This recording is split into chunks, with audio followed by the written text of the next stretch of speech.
喂，你哋好啊，我係 Herman 啊。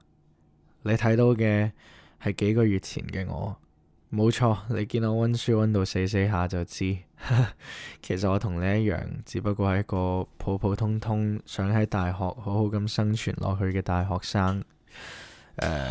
係啦，係啦，我知啦，張大字係低 B 咗啲。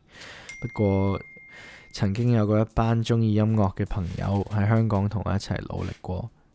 等等，有 text 添。喂，點解呢排見你少咗出嚟玩音樂㗎？喂，讀書艱難啊，大佬，又要讀書，又要搞 club，又要揾暑期工，邊有時間 jam 歌啊 1, 2, 3, go！唉，真係好煩啊。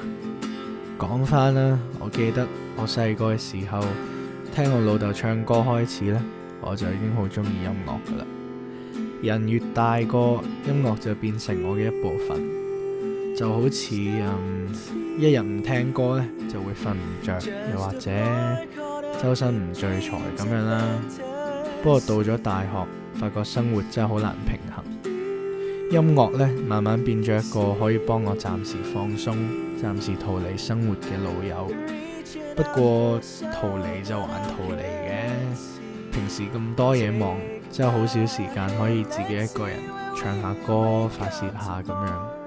再講啊，中意唱歌嘅人都知，一個俾人自由發揮嘅舞台，係我哋呢班人夢寐以求嘅地方。每當我喺浴室、喺房或者喺廳自嗨嘅時候，我都會幻想每一首歌，我都係可以喺台上面度唱嘅。而呢啲歌漸漸變成我嘅狂想曲。講到興起啦，唔理啦，我要出去發我嘅音樂夢。It's hunting season, all the lambs are on the run, searching for meaning, but are we all